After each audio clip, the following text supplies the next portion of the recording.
Hej, z tej strony Hejter, zapraszam was do kolejnej teorii na kanale. Jak pamiętacie, w poprzednim odcinku mówiliśmy sobie o tej książce, najlepszej książce na świecie, która nie za dużo nam mówi, wręcz praktycznie nic, chociaż czasami coś się tam ciekawego przywinie, to nic takiego bardzo ważnego. Bardzo was przepraszam za tak długi czas, ale chyba teraz filmy będą się pojawiać co piątek o godzinie 15 czy 16, jeszcze sobie ustalę tę godzinę, że co piątek o godzinie 15 czy 16 będzie odcinek, a w sobotę to chyba sobie live'a jakiegoś będziemy odpalać.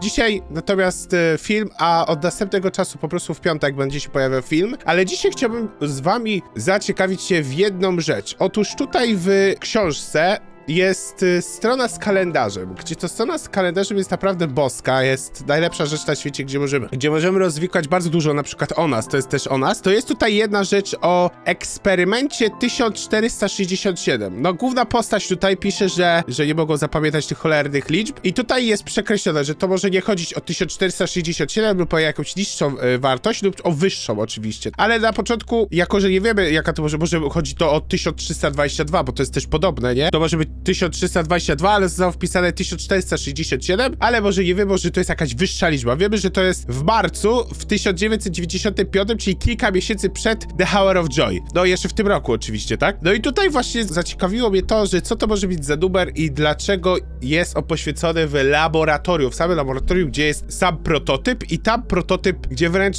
on tam mieszka, jak sami mówią, na przykład pracownicy, lub tam jest jego więzienie, też to wiemy, i on tam jest zaplanowany właśnie laboratorium dla niego, dla tego właśnie eksperymentu. Może być to właśnie ten nowy, bo tutaj na przykład mamy, że testowanie nowego sieroty, gdzie to mamy? Tu jest 21 lutego mamy testowanie nowego sieroty i na przykład w 6 marca mamy właśnie ten eksperyment, czy właśnie ta sierota była tym nowym eksperymentem, bo tak właśnie się składa, że to jest kilkanaście dni po tym, jak jest testowany w laboratorium eksperyment 1467 przekreślony, może być to inny też eksperyment. I o to chodzi, kto to może być? Czy to może być Miss Delay, czy to może być Dog Day, czy to może być na przykład Baby Longlegs? Też o tym nie wiemy, kto to może być. Natomiast zgodnie z tym, co my tutaj mamy, jest to oczywiście też przekreślone, więc nie jest to w 100%, może być to inna liczba, na przykład 1322, czyli sam Kevin, który jest eksperymentem, który jest eksperymentowany i jego kolega Joseph martwi się o niego i tu właśnie może, tak jak mówiłem, nie znamy daty kasety, bo może być to oczywiście też bardzo długo przed, albo może być nawet tak jak tu mówimy, że tak jak jest tu w książce, może też oczywiście nie być to Kevin, może być to ktoś zupełnie inny, ale ja obstawiam, że skoro numer jest niewłaściwy lub go nie pamiętają, to może być to na przykład mniejsza liczba, na przykład 1322 lub też inny eksperyment, lub też eksperyment wyższy, czyli wyższa liczba, chociaż nie obstawiałbym, skoro nigdy nie widzieliśmy liczby wyższej niż 1322 w samej grze, bo nie wiemy na przykład, o którym to może być potworze. Miss Delay to nie może być, bo ona była już przed, nie mogła wystartować kilka miesięcy przed The Hour of Joy, ona na pewno była rok czy 2 lata może przed, jak zrobiono sam Playker, to może być na przykład Baby Longlegs, chociaż on był już wcześniej, więc też może być, ale nie wiemy, czy był też ta jego wersja taka zmutowana i też nie wiadomo, co to może być, na przykład Miss Delay nie, bo ona musiała być przed, Baby Longlegs nie wiemy, czy była wersja takiego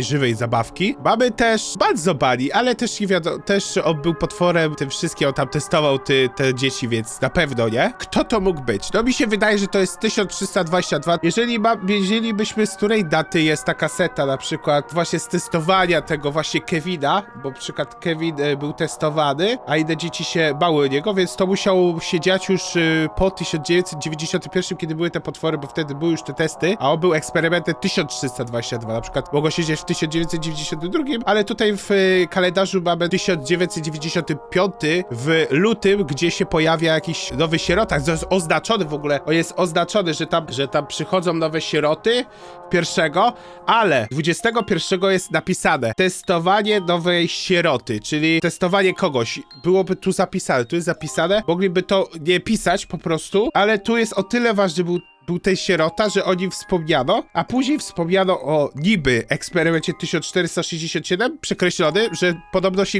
pomyliły numery, czy też nie zapamiętali i możliwe jest właśnie to, że to jest właśnie ta sierota. Jeżeli będziemy wiedzieć z kasety o Kevinie, z którego roku jest, to można byłoby powiedzieć, że to jest Kevin, czyli 1322, lub może być to ktoś inny. To jest taka szybka teoria, jeżeli wam się podoba i chcielibyście więcej takich teorii. Jest to tylko teoria, jest to kierowane na podstawie książki i domysłach, które mogą być w przyszłości prawdziwe lub fałszywe. Jesteśmy tylko ludźmi, nigdy nie przewidzimy przyszłości, chociaż niektórym się już tak zdarzyło, że faktycznie przewidzieli fabułę lub też część fabuły, jak na przykład zrobił to Batpat. I jeżeli ma być szczery, liczba 1467 może nie być prawdziwa. Prawdziwą może być 1322, chociaż tego nie wiemy, nie jest to potwierdzone. Możemy tylko spekulować, to na tyle. Jeżeli macie komentarz, kto to może być lub co, zostaw serdecznie komentarz, jego przeczytam, dam ci serduszka, może na niego odpiszę. Ja was zapraszam bardzo serdecznie do komentowania, subskrybowania, tak jak mówiłem, zapraszam was do następnych odcinków. Pamiętajcie, kolejny nowy odcinek w piątek o 15 lub 16. Zapraszam was bardzo serdecznie. Do zobaczenia w następnych odcinkach. Cześć!